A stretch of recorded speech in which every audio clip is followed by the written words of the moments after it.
Over the years, we have encountered many villains in the amazing world of Gumball. From genuine threats on the town of Elmore, to one-off characters looking to ruin people's days, we're gonna be going over what happened to every Gumball villain. And we can't make a video talking about Gumball's villains without starting with Rob. Rob is one of the show's deepest and most complex characters. He used to be a normal student attending Elmore Junior High, getting into trouble with the rest of his classmates. A great example of this is in the episode The Party.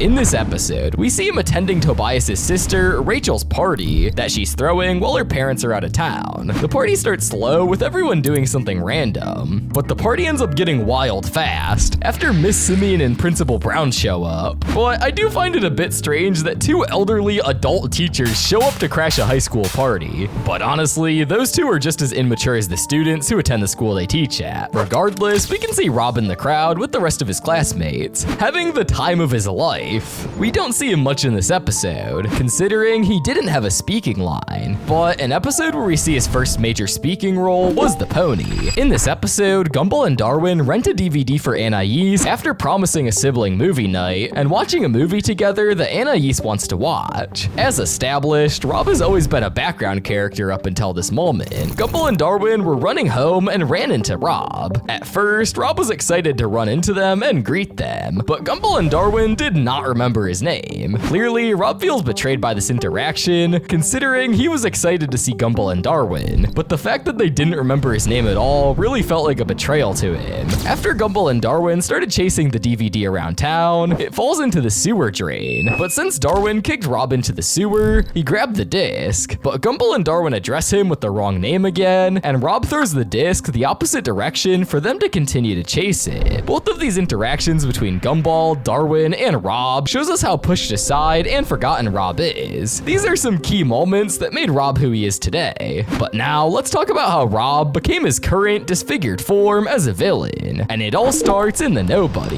This episode starts with Gumball and Darwin investigating the random noises in their house when they find a secret room under their stairs. And they discover Rob, who was hiding in their house since the events of the Void until they found him. He describes the events of the Void and how he came back disfigured. Gumball and Darwin then try to encourage Rob to become something instead of being a nobody. They give him multiple suggestions for good personalities, and then realize they were taken. So they switch to bad personalities, and Rob remembers what happened in the Void. Rob goes on a tangent about how he was in the Void where all mistakes go, him being one of them. He somehow managed to escape, but all at what cost? He came out disfigured and corrupted. He grows resentful since becoming his corrupt form, and blames Gumball and Darwin for being the way he is since he felt abandoned, officially claiming himself as their nemesis. He later adopts a new voice with an accent and a new alias under the name Dr. Wrecker. Dr. Wrecker! His first real scheme was in the bus, when Rob, as Dr. Wrecker, manipulates Principal Brown into staging a fake skip school hostage situation on the bus. He swaps the ransom briefcase for a real bomb, kidnaps everyone, and plans to blow up the bus for revenge on Gumball and to steal $1 million. It's Rob's most competent scheme as Dr. Wrecker. He uses smart manipulation, and the stakes are high, but it still backfires hilariously. Rob's final appearance is in the rewrite, where he resolves the cliffhanger that we were left on in the original series. And in the end, it turns out he actually wasn't as big of a villain as we thought he was. It's crazy how Rob has changed over the span of the series, starting from a background character nobody cares about, to a main villain and nemesis, then to a protector from the Void. But now, let's talk about a villain that appeared once, and this one really can't be taken seriously in my opinion. This is Mr. Bilderberger. But before we get to that, I want to quickly tell you about today's sponsor, Epidemic Sound, which I personally use for all of the background music in my videos. They have over 50,000 tracks and 200,000 sound effects. And the best part is they're all completely copyright free, so I don't have to give any stupid corporations the money for the videos I post. Almost every big YouTuber uses it. Mr. Beast, Ryan Trahan, Eric,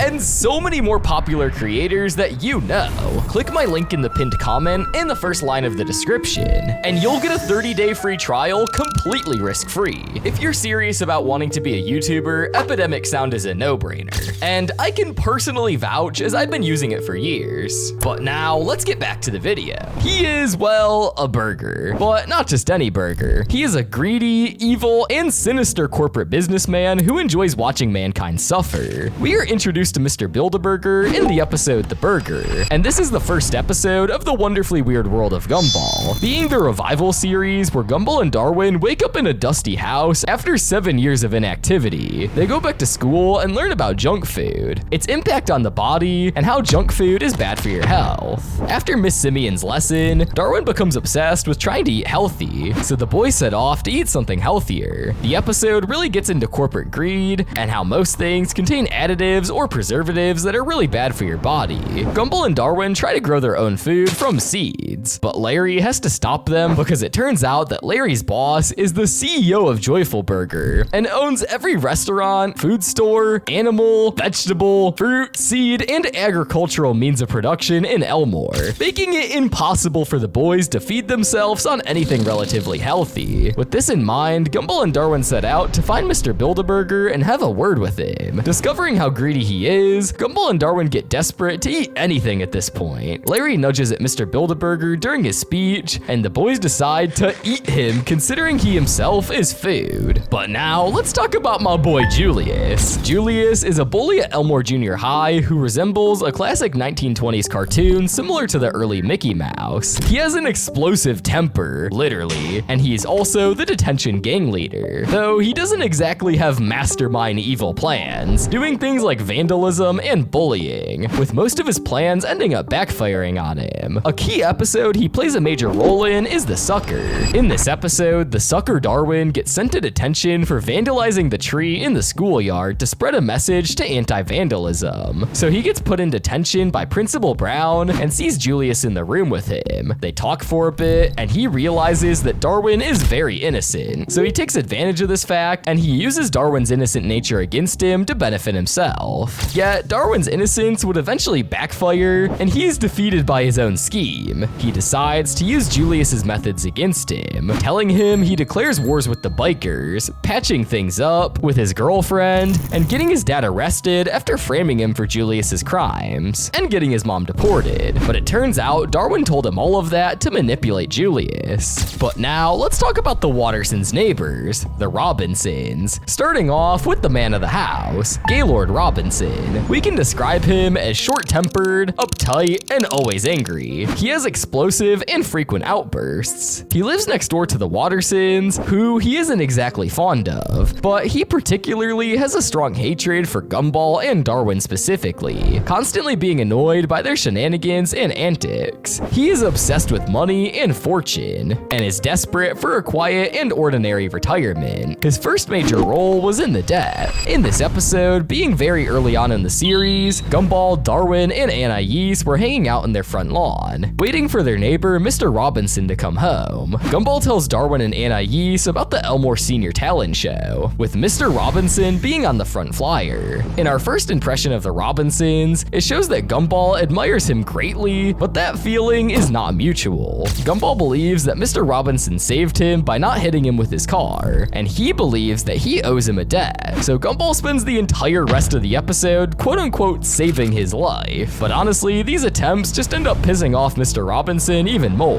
Gumball finally achieves this by saving Mr. Robinson during his performance by tackling him as the stage light falls down and almost hits him. Mr. Robinson was thankful initially, realizing Gumball had pushed him out of the way before he could get crushed by the light, and it turns out all three people in the audience, including his son Rocky Robinson, enjoyed the show and applauded him. But despite Gumball's efforts, Mr. Robinson ends up getting crushed by the Darwin and Anais platform that they were standing on, but I'm sure he's okay. This episode clearly shows that Gumball has a strong admiration for Mr. Robinson, and clearly respects him and looks up to him, even if Mr. Robinson doesn't feel the same way, considering he wants a quiet and peaceful retirement life. But in my opinion, living next to the Wattersons makes that nearly impossible. Despite his cold nature, I would say he's the lesser of two evils when compared to his wife Margaret. Mrs. Robinson is quite an interesting character. Despite her limited communication communication skills, she is evil beyond repair. She always played a part to terrorize the citizens of Elmore and the people close to her, but Mrs. Robinson's first major role as a villain was in The Wicked. This episode really gets into Mrs. Robinson's life story and the lengths that she will go to ruin the lives of the citizens in Elmore. We begin with Gumball, Darwin, and Mrs. Robinson all hanging out at the park. They notice some squirrels and Mrs. Robinson was feeding them nuts, but it turns out these were not any nuts. These nuts were coated in coffee, giving the squirrels a caffeine rush and causing them to go crazy trying to eat everyone who was at the park.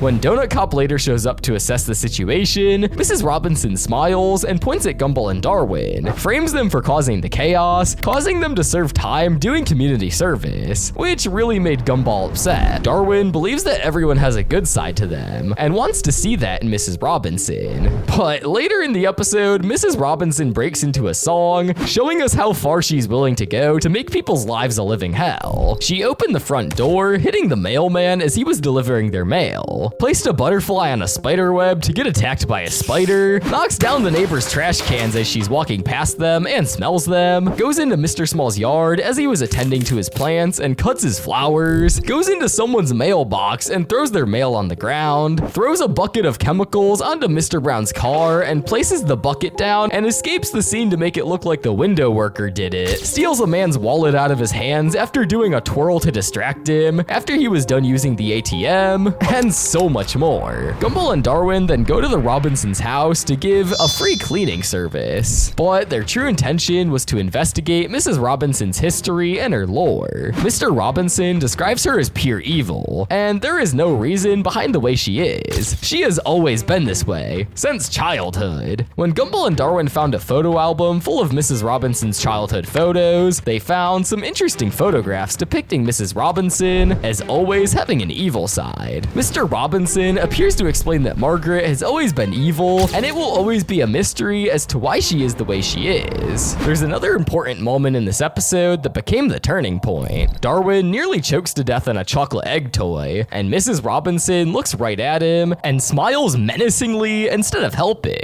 This breaks Darwin. He declares her pure evil and decides she needs to pay. Gumball and Darwin decide to go to the Elmore Mall to attempt to frame her. Mrs. Robinson speeds away recklessly in the stolen car, driving through the mall's doors and endangering the people inside. Gumball catches up to her and pulls the handbrake on her, launching her backwards. They come out of the car to shake hands, but she puts the bandana she was wearing in Gumball's hand just before the police came and try to frame them. Then she proceeds to drive away in her own car and smiles at them and attempts to speed away from the scene. Karma ends up doing its job and Mrs. Robinson. It's safe to say that she's wanted by the police considering she's committed multiple crimes, but she hasn't had a major role since the episode The Wicked. But now let's talk about Chi-Chi and the entire Copycat family. In the episode The Copycats, the Watterson family goes grocery shopping. Gumball and Darwin stop at the exotic food section when Chi-Chi and Ribbit appear in the same section they were just browsing. When they encounter each other, they start imitating each other. As the Watterson family were on their way home from the store, Gumball explains what just happened, and shortly after the entire family is driving next to them. Nicole takes notice and questions it. When the Wattersons go home to investigate their counterparts, they discover that they run a channel that recreates the Wattersons' chaotic family life, shoot for views and profit, invading their privacy and stealing their originality. They were all laughing at their doppelgangers, except for Anais,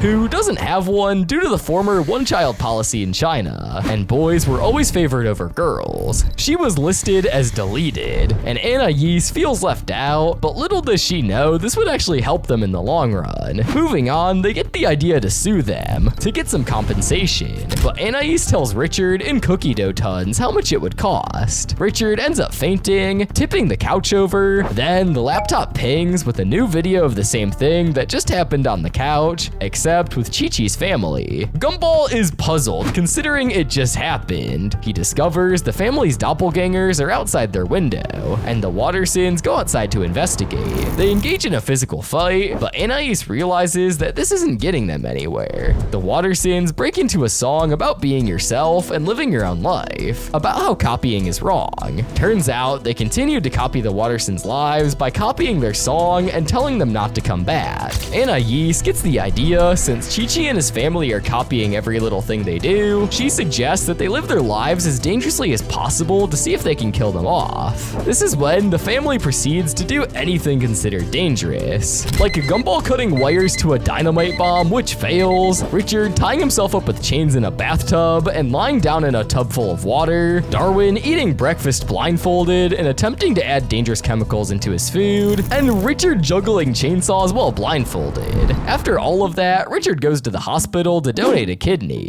but it ends up getting passed to Richard's doppelganger, who donates it to someone else. The Wattersons get the idea to drive a speeding truck towards an unfinished bridge with a flaming trail of gasoline behind it. They realize it's too late and actually too lethal for them. They panic, flail, and try to stop, but fortunately, Anais, being small enough to squeeze under the truck, unscrews the fuel tank just in time, causing a massive explosion that severs the connection and lets their truck stop safely. The doppelgangers lack an Anais equivalent, meaning there's no small sibling to unhook the tank. They blindly copy the stunt and drive straight off the bridge into a fiery crash, leading to an explosion. I think it's safe to say that Chi-Chi and his family have perished in the explosion, considering there have been no more episodes about the copycats. But now, let's take a look at some of the teachers at Gumball School, because some of them are seriously evil, starting with Miss Simeon. Miss Simeon is a baboon who's been teaching at Elmore Junior High since the Stone Age. She is a prideful, ancient tyrant who rules her classroom with insults and revenge. Let's look at the time where she tries very hard to get the boys in trouble. In The Apology, Miss Simeon was teaching her class like a normal school day, when the class notices something very strange: her butt. With the class traumatized, Gumball wants to tell her to save her from embarrassing herself further. He tried to whisper to her, but to no success. Then he attempts to subtly fly a paper airplane with a note written on it, but it ends up poking Miss Simeon in the eye. Miss Simeon immediately assumes it's a deliberate prank from the boys and drags them to Principal Brown's office, ranting about how they're disruptive delinquents and demanding punishment. Principal Brown asks for an explanation, but Gumball and Darwin are too embarrassed to tell them that her behind was exposed, so they stay silent. Brown then tells Simeon that she owes them an apology for jumping to conclusions, but she refuses because her pride won't let her admit fault. This sparks her obsession. She decides to prove that the boys are bad kids so that she doesn't have to apologize. Meanwhile, Gumball and Darwin feel guilty seeing Miss Simeon and Principal Brown's romance suffer because of the misunderstanding. In a rare selfless act, they decide to actually commit a crime, vandalizing Principal Brown's car for real, so Miss Simeon can quote-unquote catch them and prove her point, saving her pride, job, and relationship. Darwin throws rocks at the window to alert someone, but Brown's not there. Miss Simeon catches them red-handed and realizes their intent was to help her. She covers for them, taking the blame herself by accident, and the episode wraps up with Miss Simeon finally apologizing to the boys. She actually chuckles after they leave, showing a tiny crack in her tough shell and admitting indirectly that she was wrong. She hides a soft spot of her that we rarely see, and quietly sacrifices for her students while hiding a soft spot for her boyfriend, Principal Brown. But now let's talk about Gumball's grandma, Granny Jojo, and she can be truly evil. She is Richard's mother and often clashes with Nicole when it comes to parenting. She's the most present grandparent in the Watterson family and loves her grandchildren, kind of. But despite this, unlike Daniel and Mary raising Nicole, Granny Jojo has always coddled and sheltered Richard when he was growing up, and she treats the Watterson kids the same way she treated Richard when he was young. In the episode The Authority, Granny Jojo spent the entire time traumatizing the kids to shelter them in the house to keep them safe. This happens because Richard got injured and Granny Jojo has to step in. Granny Jojo and Nicole clash about their parenting styles, and they end up having a physical fight where she gaslights Nicole into believing that she's a bad parent.